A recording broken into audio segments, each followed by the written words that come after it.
राधे राधे मेरे प्यारे भाइयों बहनों माताओं व बंधुओं, सनातन धर्म चैनल में आपका स्वागत है। यदि आपने हमारा चैनल अब तक सब्सक्राइब नहीं किया है तो जरूर करें और बेल आइकॉन दबाना ना भूले ताकि आपको हमारी आने वाली सारी वीडियो की जानकारी सबसे पहले हो सके। तो चलिए शुरू करते हैं।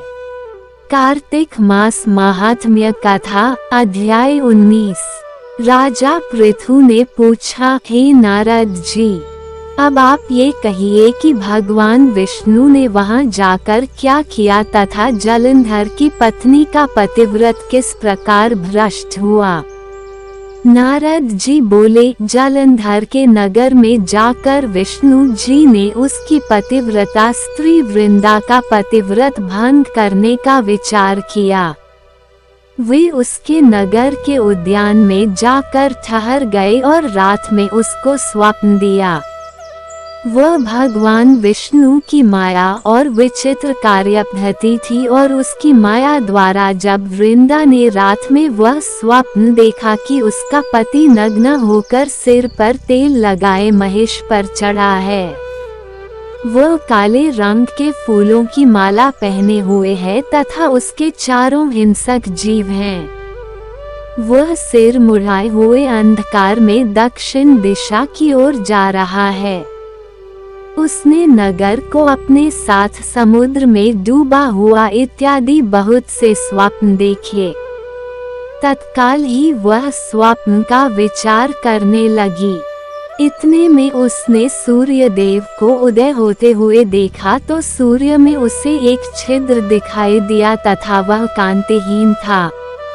इससे उसने अनिष्ट जाना और वह भयभीत हो रोती हुई छज्जे, अटारी तथा भूमि कहीं भी शांति को प्राप्त न हुई। फिर अपनी दो सखियों के साथ उपवन में गई, वहां भी उसे शांति नहीं मिली। फिर वह जंगल में निकल गई, वहां उसने सिंह के समान दो भयंकर राक्षसों को देखा जिससे वह भयभीत हो भागने लगी। उसी क्षण उसके समक्ष अपने शिष्यों सहित शांत मौनी तपस्वी वहां आ गया।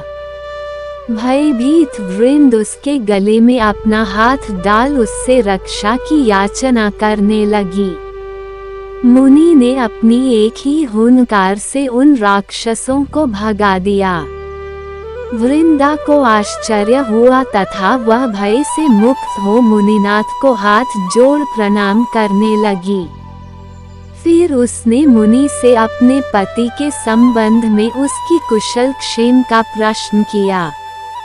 उसी समय दो वानर मुनि के समक्ष आकर हाथ जोड़ खड़े हो गए और ज्यों ही मुनि ने भृकुटि संकेत किया त्यों ही वे उड़कर आकाश मार्ग से चले गए। फिर जलंधर का सिर और धड़ लिए मुनि के आगे आ गए। तब अपने पति को मृत हुआ जान वृंदा मूर्छित हो पृथ्वी पर गिर पड़ी और अनेक प्रकार से दारुण विलाप करने लगी। पश्चात उस मुनि से कहा, हे कृपानिधे, आप मेरे इस पति को जीवित कर दीजिए। पतिव्रता दैत्य पत्नी कहकर दुखी श्वासों को छोड़कर मुनीश्वर के चरणों पर गिर पड़ी। तब मुनीश्वर ने कहा, ये शिवजी द्वारा युद्ध में मारा गया है, जीवित नहीं हो सकता, क्योंकि जिसे भगवान शिव मार देते हैं वो कभी जीवित नहीं हो सकता, परंतु शरणागत की रक्षा करना सनातन धर्म है। इसी कारण कृपा कर मैं इसे जिलाए देता हूँ। नारद जी ने आगे कहा, वह मुनि साक्षात विष्णु ही थे जिन्होंने ये सब माया फैला रखी थी। वह वृंदा के पति को जीवित करके अंतर्ध्यान हो गए। जलंधर ने उठकर वृंदा को आलिंगन किया और मुख चूमा। वृंदा भी पति को जीवित हुआ देख अत्यंत हर्षित हुई और अब तक हुई बातों को स्वप्न समझा। तत्पश्चात वृंदा सकौम हो बहुत दिनों तक अपने पति के साथ विहार करती रही। एक बार सूरत एवं संभोग काल के अंत में उन्हीं विष्णु को देखकर उन्हें ताड़ित करती हुई बोली, हे पराई स्त्री से गमन करने वाले विष्णु, तुम्हारे शील को धिक्कार है। मैंने जान लिया है कि मायावी तपस्वी तुम ही थे।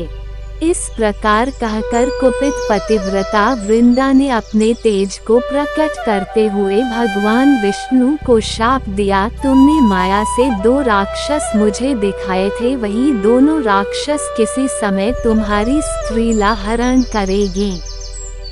सर्पेश्वर जो तुम्हारा शिष्य बना है, ये भी तुम्हारा साथी रहेगा। जब तुम अपनी स्त्री के विरह में दुखी होकर विचरोगे, उस समय वानर ही तुम्हारी सहायता करेंगे।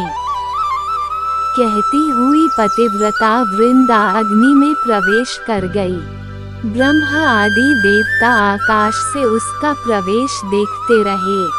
वृंदा के शरीर का तेज पार्वती जी के शरीर में चला गया।